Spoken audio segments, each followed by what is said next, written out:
Hey everyone, and welcome to another gtaonline Money Fronts DLC video here on the channel. Today we're going to be talking about some of the future content that will be arriving in gtaonline over the coming weeks and months, as they announced in their newswire talking about the update. And thanks to very dedicated members of the community, we already know some details about said content. So this is what Rockstar stated at the end of their newswire last week when the update released. There's plenty more coming to gtaonline in the weeks and months ahead, including 6 more vehicles arriving next week, a new gig as a transporter of high-value goods, and more. Add all that to a jam-packed calendar with events in gtaonline commemorating Independence Day, 2 adventurous modes set on Cayo Perico, new drift-capable vehicles, a law enforcement-focused community challenge, Halloween celebrations, and much more on the horizon. So we'll start off with the first thing that will be coming next week, the 6 new vehicles. Now technically, if you have GTA Plus, you already have access to some of these vehicles. The Suzume is the free GTA Plus vehicle that Rockstar have confirmed will be coming next Thursday or tomorrow. But you also have access to the Tampa GT and the Minimus, 2 other unreleased vehicles. If I had to take a guess, I would say those 2 are going to be releasing tomorrow as well with the Suzume, but that only makes 3 new vehicles then when they mention 6. But we also have a new variant of the Walton L35. It's called the Walton L35 Stock. That's going to be in the drip feed as well, along with a drift variant of the regular Walton L35. So if we include all of those vehicles, the Suzume, Tampa GT, the Cheetah Classic wide body, which I forgot to mention, that's also probably going to be releasing tomorrow, the Walton L35 Stock, Walton L35 Drift, and the Minimus, well, those are 6 vehicles right there. Almost every vehicle they have left in the drip feed for the summer update. And I don't know if they would exactly do that. Now there are also 4 other drift upgrades for existing cars: the Drift Hardy, Drift Gauntlet Hellfire, Drift Kavos V6, and Drift Dominator FX. Would they define those as new vehicles? Perhaps, but I tend to think that my first prediction will be correct and that we're going to get all the other drip feed cars tomorrow so that GTA Plus doesn't have more than a week of exclusivity to some of them. The new gig as a transporter of high-value goods refers to the new armored truck delivery jobs that we're going to be able to do.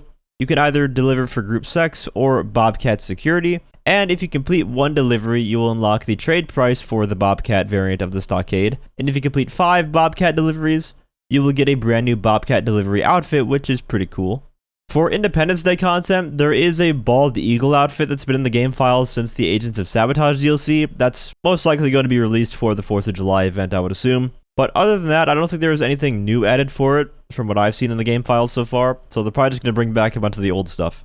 The law enforcement focused community challenge will be interesting because, as we all know, there are a bunch of police outfits in the game files that were added with last December's update. Rockstar only released 1 of them with the purchase of a police bike, so it's a no-brainer that those will be added whenever they decide to do that law enforcement community focused event. Although I am worried that they will just give us another single cop outfit and save the other 7 or so for another time when they release new cop cars in the next update maybe. They're probably going to want to drag it on even further. Now the Halloween event this year is going to be very exciting, and this ties into the adventurous modes on Cayo Perico that they talk about in the newswire, because the centerpiece of this year's Halloween event is a brand new zombies mode that takes place on Cayo Perico. Last year, we got the Zombies mode in the North Yankton Cemetery, which I thought was one of the best and most fun modes they've ever made, but this one is going to take that a step further.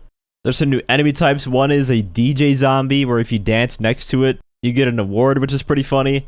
There's the Splitter zombie, where if you shoot it, it splits into a bunch of different zombies. And I think all the other zombie types from the North Yankton one had just got reskins and new models to fit Cayo Perico. But by far the coolest part about this mode is that you start off in the compound and you eventually move on to different parts of the island before eventually escaping at the airfield. I think that's how it works anyways. You take out a number of waves at one location, then you hop into a vehicle and go to the next one, and so on and so forth. I don't think you can actually travel by foot to the next location, but it's still very cool, and I can't wait to play this mode when it releases. It's going to be a lot of fun. I don't know what the other adventurous mode on Cayo is. They mentioned there's 2 of them. The Halloween mode, I assume, would just be one of them.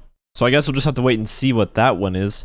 But for the other Halloween content, the Ghosts Exposed event is coming back with a brand new final ghost. It's Jay Norris this time around. There's also a few new Halloween outfits still likely unlocked for Halloween. There's a clown, a new black pirate outfit that's essentially a reskin of the one we already got with the wrecked ships activity. It's just a different color. And the UFO abduction this year will give you a new variation of the alien outfit. It's called the Gray Space Interloper. So those are all the activities coming to the game in the near future, starting as early as tomorrow actually. When the event week updates, we're going to see 6 new vehicles tomorrow. We also, of course, have the mansion teasers with those new missions that will be released over time as we get closer to the December update. I made a whole video specifically about the mansion stuff already, so I'm not going to waste too much time on that here, but I still will mention it because it is future content. Let me know what content you guys are most excited for down in the comments section. Me personally, it's got to be the new Halloween event with the Cayo Perico Zombies mode. That's going to be a lot of fun. Usually Rockstar always cook with the Halloween events. If you guys enjoyed the video or found it helpful, feel free to leave a like, as well as subscribe to my channel for more GT Online content. I also want to give a huge shout out to all of my channel members for your support.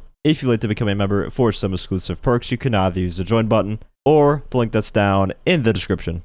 And as always, thanks for watching and have a great day.